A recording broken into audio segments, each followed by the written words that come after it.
This meeting is being recorded.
Good morning.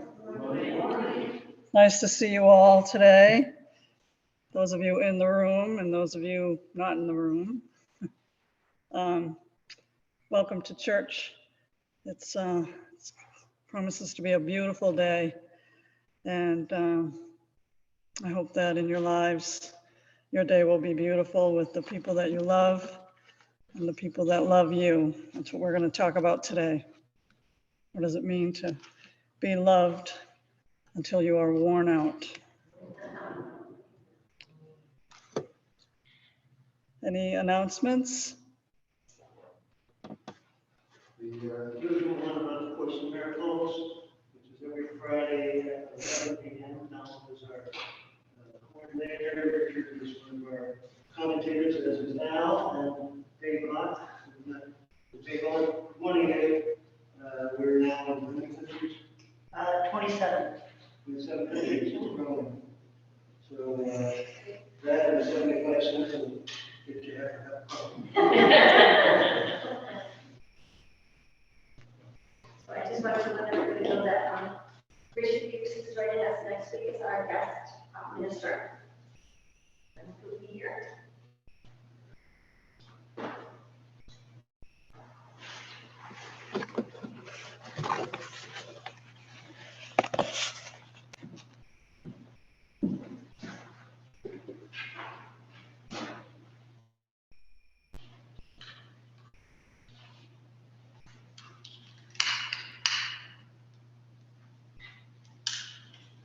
Please join in our chalice lighting words. Our Unitarian Universalist churches are dedicated to the proposition that beyond all our differences, we can follow our purposes. There is a unity which makes us one, and which binds us together. We light our chalice as we witness to this unity.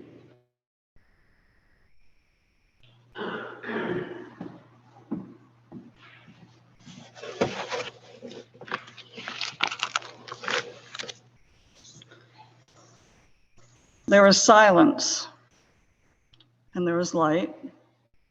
There's music, and there is grace.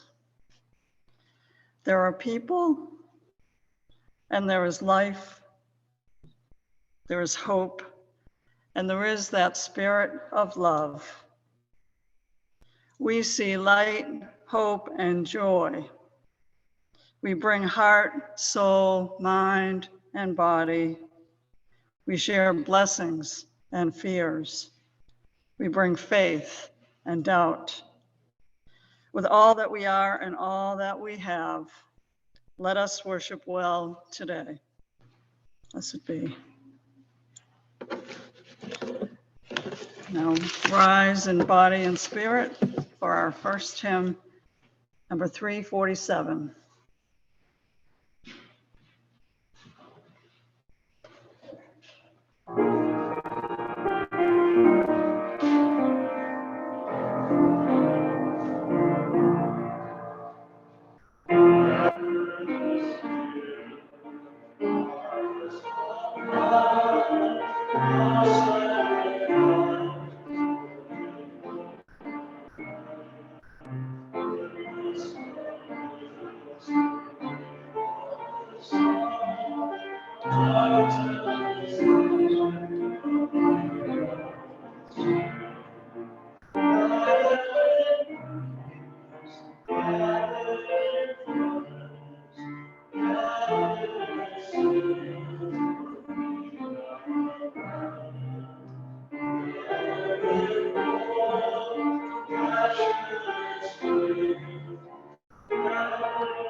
Please join us in our affirmation, number 470.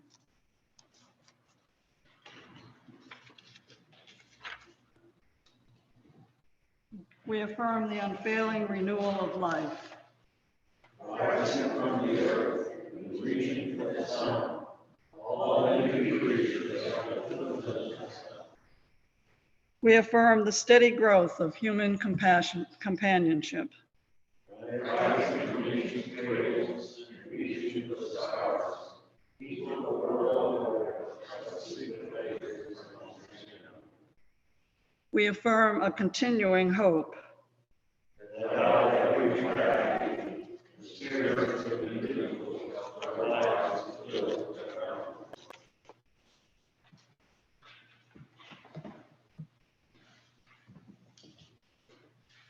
own.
And now join us in our antiphonal reading in your order of service, Wild Geese by Mary Oliver.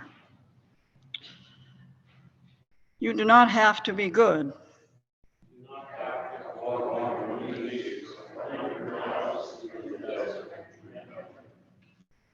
You only have to let the soft animal of your body love what it loves.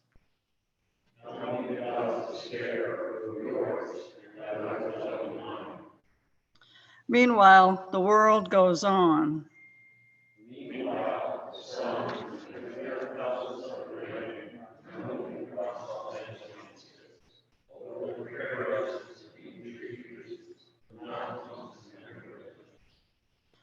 Meanwhile, the wild geese, high in the clean blue air, are heading home again.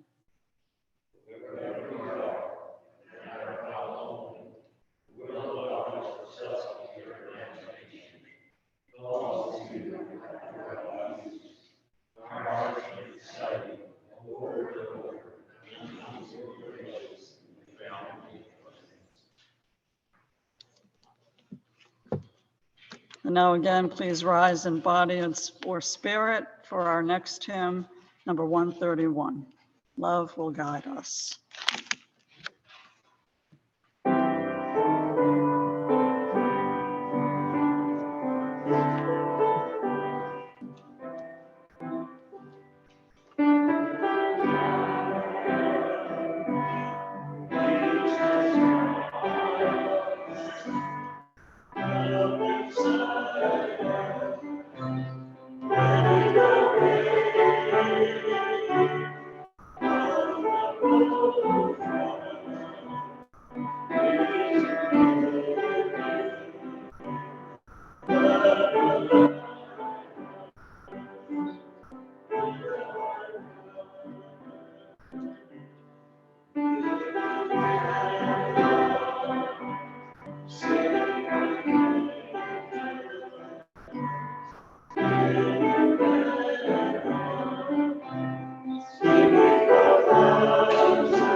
It's not that easy being green, having to spend each day the color of the leaves, when I think it could be nicer being red or yellow or gold or something much more colorful like that.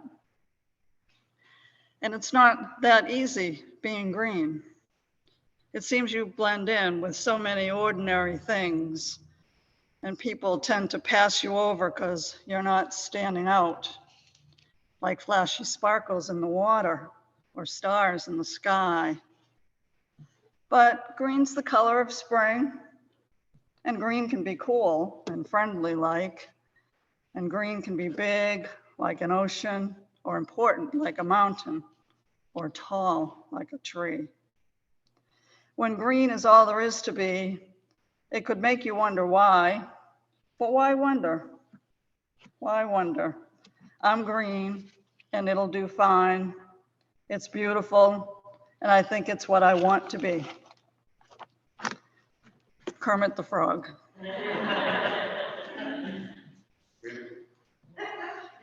I can't tell you how many times I've heard elders ask, how did I get here? They might start out by talking about the first time they saw wrinkles on their hands, the first gray hair, or having a grandchild in college, or being the last of their generation. How did I get here? Some say it without regret. They share having good memories, a good life. They'd gotten through the trials and tribulations and were still standing. Their beautiful, wrinkly faces sparkle at the love they've had, whether it was for one person, a whole community, or a grove of trees. For those with regrets, more conversation can be had. Often they discover things to be grateful for. Sometimes just releasing the burden can bring peace. However, in a culture of ageism, aging can be scary. No one wants to talk about it. The media depicts old people as people with all kinds of energy and vitality. The ad shows ways to hide the wrinkles and the grays. Folks are depicted as young adults out dancing, skiing, swimming. No one asked ever, how many more gray hairs did you find today? Now, this is not the worst thing in the world. We do want to remain energetic and vital for as long as possible. But a common belief is that once your hair is gray, you can't think or do anything. So hurry up and retire so a younger person can have your job. Professional people, especially doctors, speak about you like you're not there. In social circles, it may be assumed you are hard of hearing. Your opinion may no longer be looked for or even matter. In this world, the realities of aging are glossed over. They are seldom talked about. It's almost a dirty word. Most people don't want to go there, so let's avoid it. I don't want to go there. And of course, it is looked at as the final piece of the journey, so let's avoid it.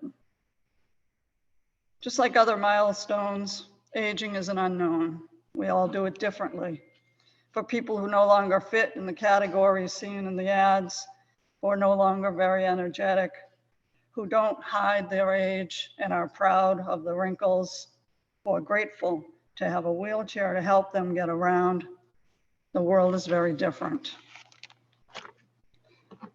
Two ways of looking at this.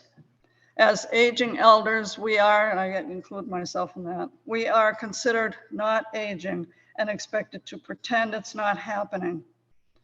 Talking about it, and especially talking about death, is forbidden. Or as aging elders, we are considered unable and nothing like the person who we once were. Jack Benny said, "Getting old is not for sissies." If you don't know who Jack Benny is, you're not old enough. In either case, people are treated with a skewed understanding. They might as well be green. So here's what's missing: the consideration that even as we age, we hold the fountain of youth that most don't have. The wisdom of being around for 70 or 80 or 90 years. For the people in our lives who know this and take advantage of it, it is a great gift for them and for us. The person who shared being grateful for a good life, good memories, kindly shared that wisdom. And the person who shared their emotional self around their difficulty with aging showed their wisdom well. That is what happens when we age gracefully. I'll share what I saw in a video a while back. It was called How to Age Gracefully. Some aging advice from a 7-year-old. Training wheels are for babies. Just let go already. From an 8-year-old, stay weird. From an 18-year-old, don't let your mom throw away your Legos. From a 19-year-old, go easy on the makeup. You're not as ugly as you think. From a 27-year-old, never order a salad from a truck stop. From a 34-year-old, always be kind to your family. You'll need each other when things get tough. From a 47-year-old, stop caring about what other people think. From a 50-year-old, always tell the truth. From a 53-year-old, one cat is enough cats. From an 88-year-old, indulge your sweet tooth. You'll need dentures eventually anyway. From a 93-year-old, never listen to anyone else's advice. Nobody knows what the heck they're doing. Just do your own thing. How did I get here? That is what I say. You are this way. This is what I say. You are this way because you were loved. Because you lived a life as a real person.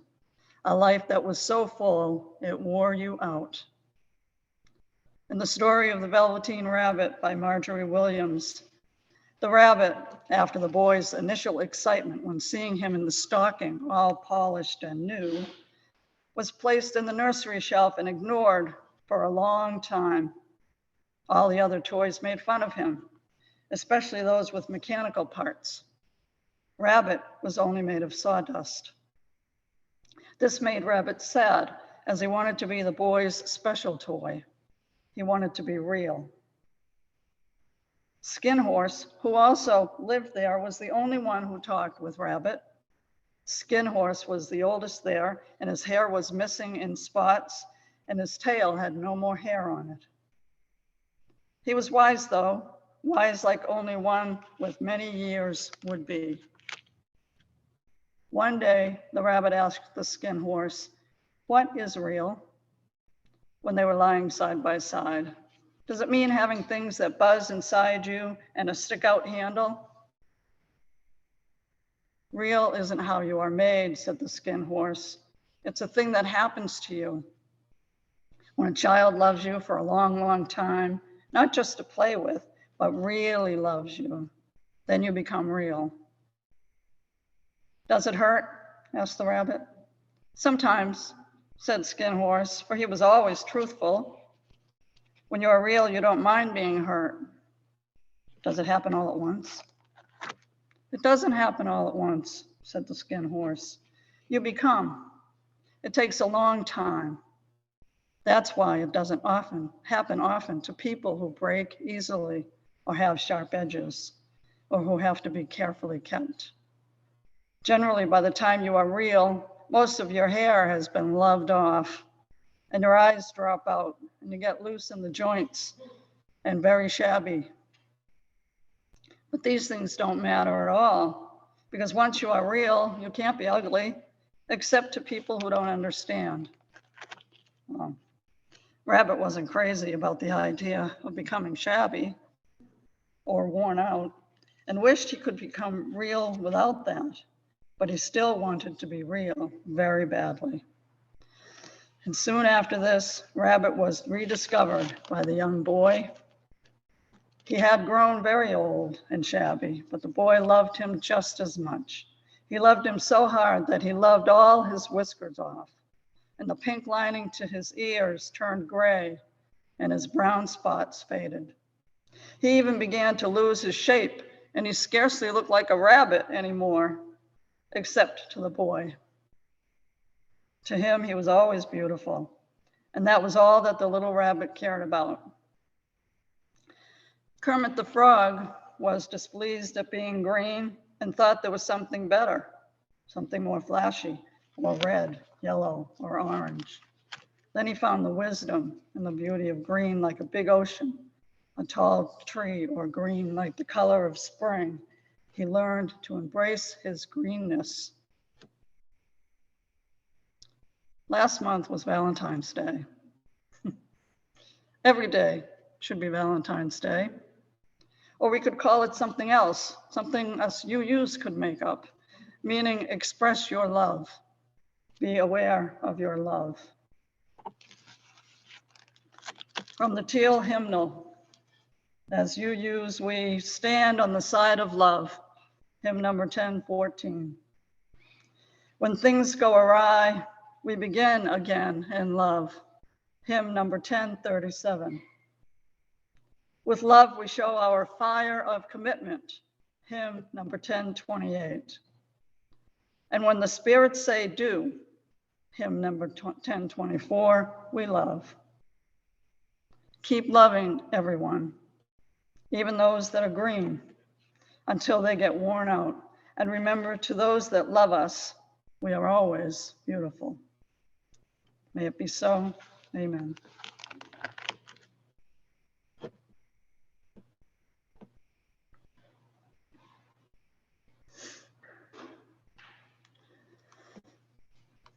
And now is the time to share our joys and concerns.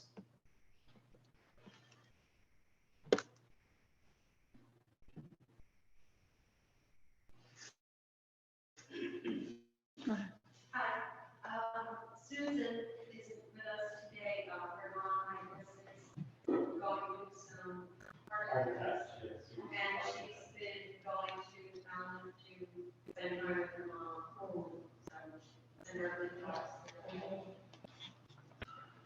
Dad. Yeah. This is on much later, but I had a birthday this weekend, my 69, and one of my daughters, Sarah, who you know, teaches Spanish to a couple of 12-year-olds, and she said my mother's birthday is this week, and one of the kids asked how old, and Sarah said 69, and the 12-year-old said, "Oh, that's a fun age." I don't know. So here I am. You'll have to be true to that and make sure you have fun this year. That's right. There we go.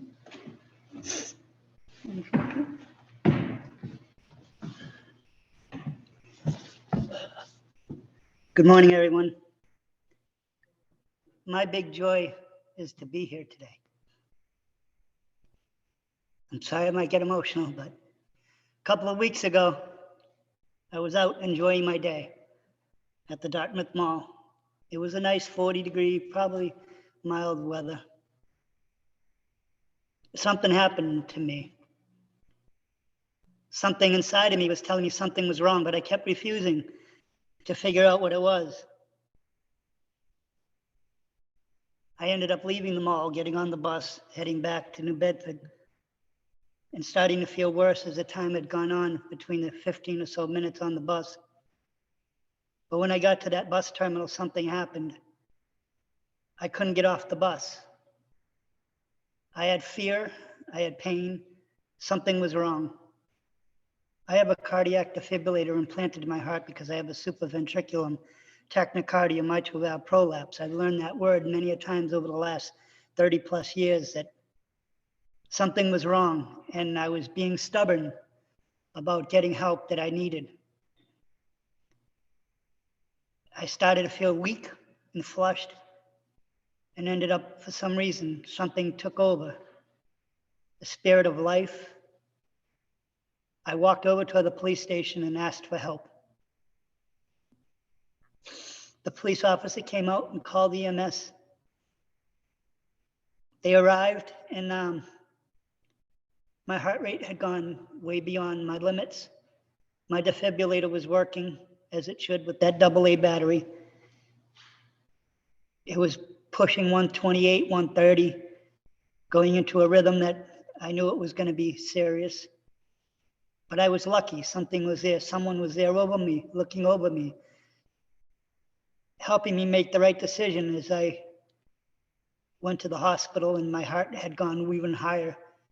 I went into defib and into VTAC, and it started to get worse. And then I went into the ICU and something happened.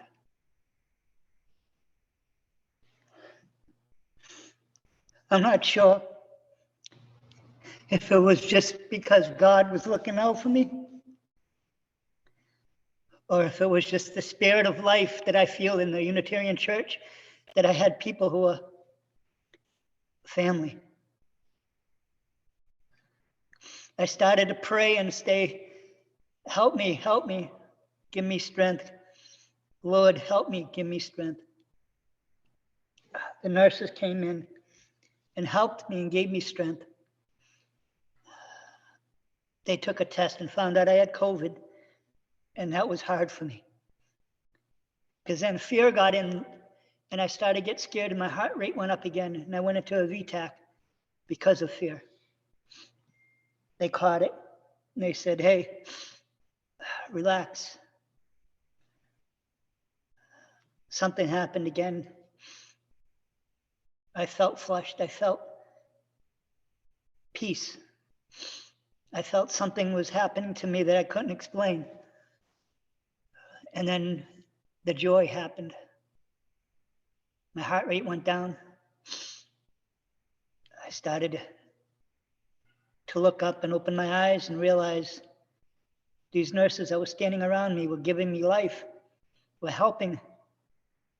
Perfect strangers.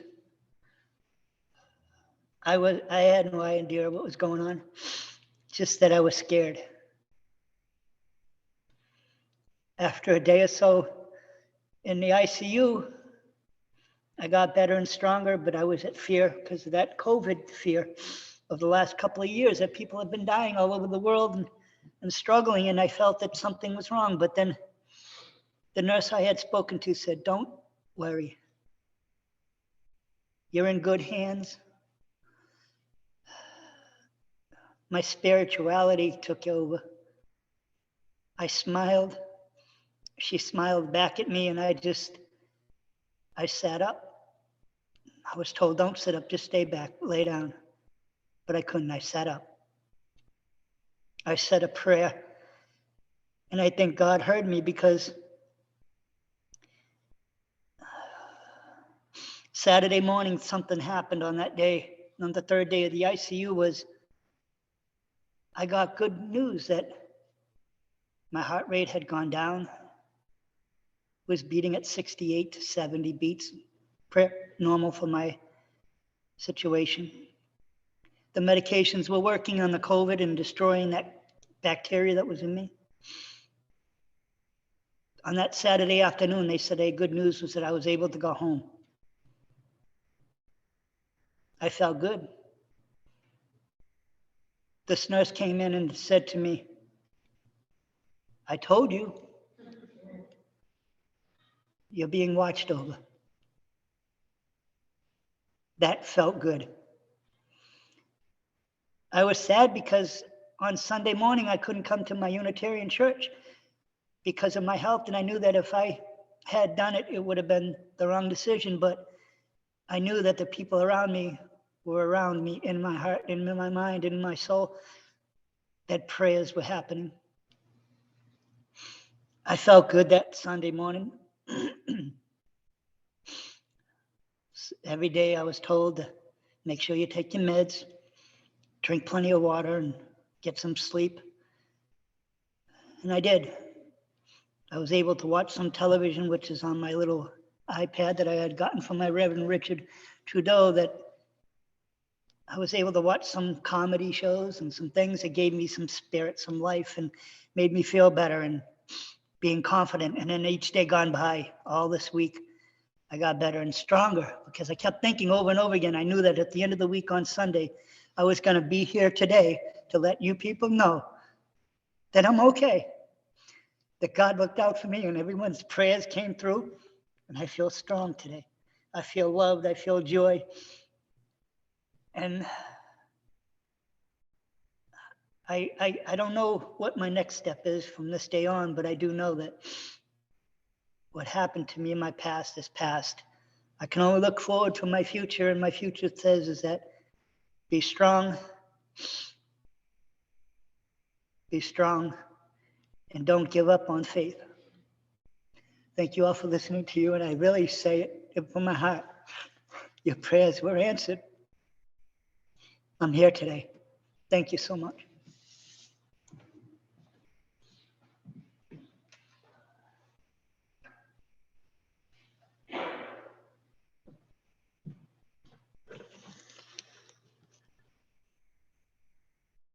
The prayer of our souls is a petition for persistence, not for the one good deed or single thought, but deed upon deed and thought on thought, until day calling unto day shall make a life worth living. Blessed be. And now please remain seated for our next hymn, number 123, Spirit of Life.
Now let's join in a moment of silence.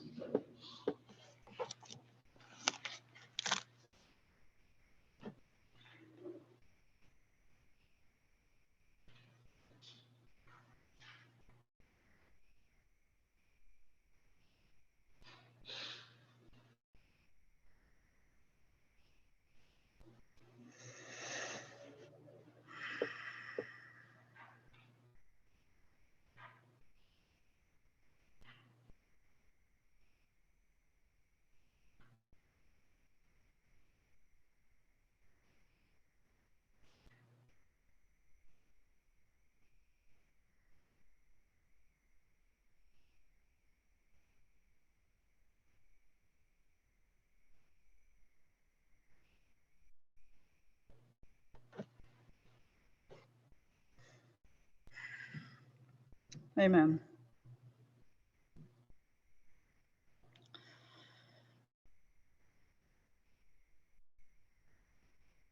We give to remind ourselves how many gifts we have to offer.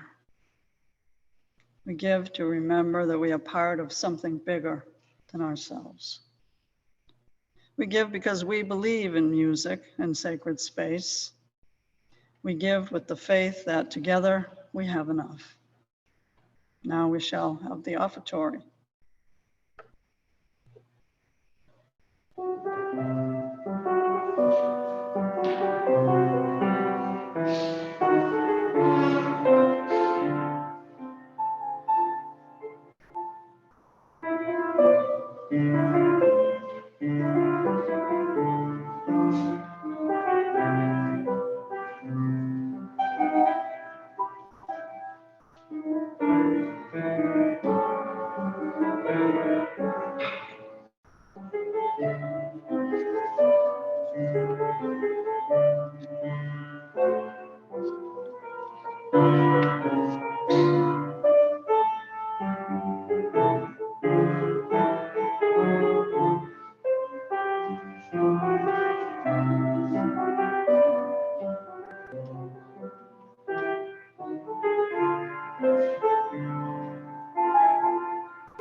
Now rise in body and spirit for our final hymn. Wake Now My Senses, number 298.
Please join in the chalice distinguishing words. We extend allegiance to the flag of the God, and missionary Christ. Our tie together is one community. Though we cease, the service of one another, and may move through the world of love for all generations. The reverence and truth now extinguishes the flame. The stars will not be one. Even jealous and souls exalted. The streets of the love is come. Power whose day is one come. And everyone loses with but help.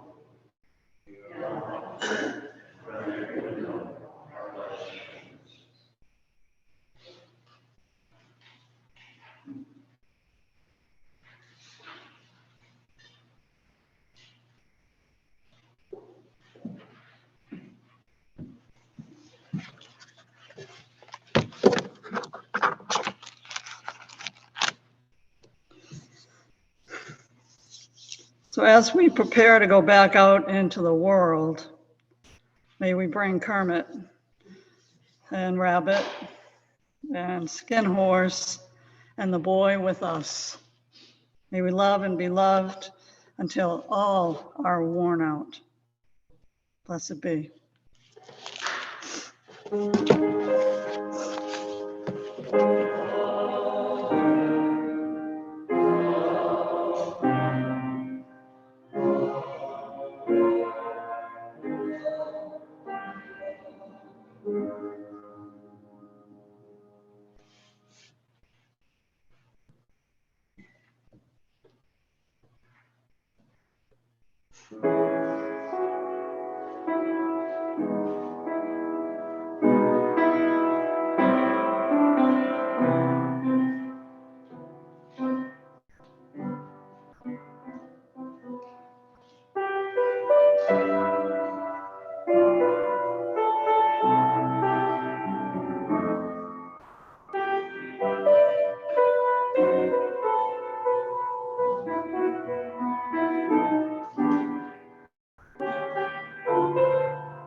You're welcome.